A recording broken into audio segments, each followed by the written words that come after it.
Hi, my name is Aisha Lubega, and I am doing a presentation on cultural competence teaching case study.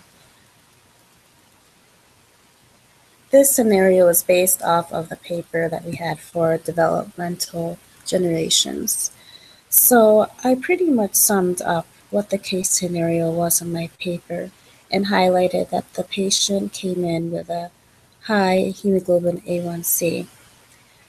Realizing that this patient wasn't participating in regular dietary regime, exercising, or refusing to check the blood sugar on a regular basis, the patient came into the clinic. The patient falls into the developmental category of the middle age of the baby boomers, and in so a way, we have to be able to alter their care and provide many sources of information for them in order to understand how to better take care of themselves.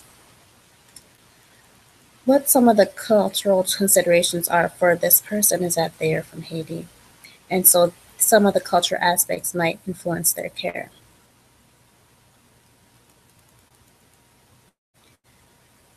It's important to understand the communication techniques which are used in Haiti. For instance, they may not maintain eye contact, um, and so you should not assume that they're not listening or not caring about what you are telling them. They usually like to keep their matters private, so there are family members that would be able to be there for them. However, you should use an interpreter instead for private information. And they have a way of touching in order to show that they are speaking to you.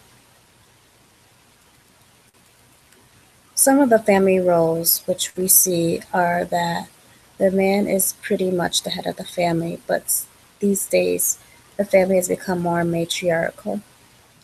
And women are expected to be honest, respectable, and faithful. Children are obedient and expected to be high achievers.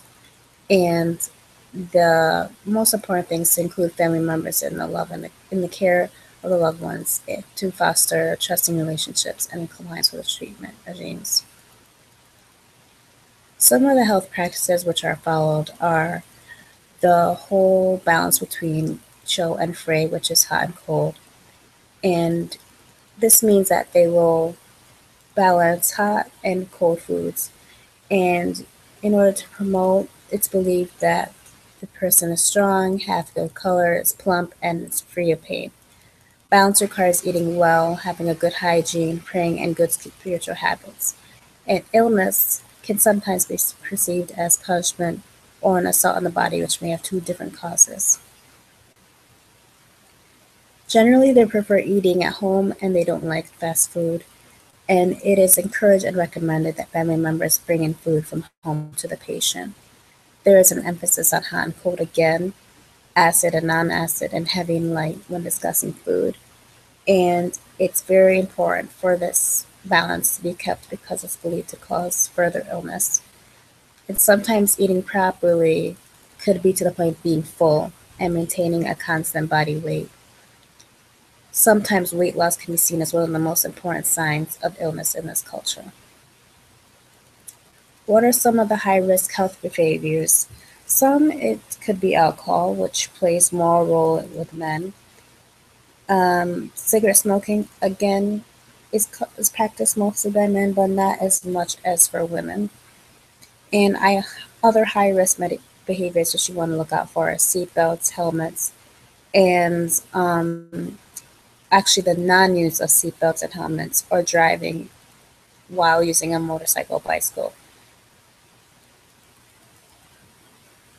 Some of the beliefs are in the power of the supernatural, which have a great influence on the psyche and medical concerns of the client.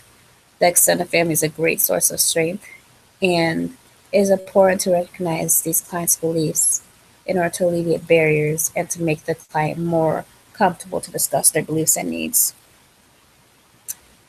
Some of the death or spiritual beliefs. Some practice spirituality involving Catholic religious beliefs, which is also sometimes combined with Buddhism, where its roots are primarily from Africa. Buddhism involves communications via trance, between the believer, the ancestors, saints, or animistic deities. And believers in voodoo attribute some of the ailments or medical problems to the doings of evil spirits.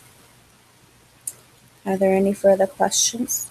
This is basically some of the things that you want to look out for when you're taking care of a patient from this culture. It is not all inclusive, but it gives you more of an idea of what to look for. Thank you.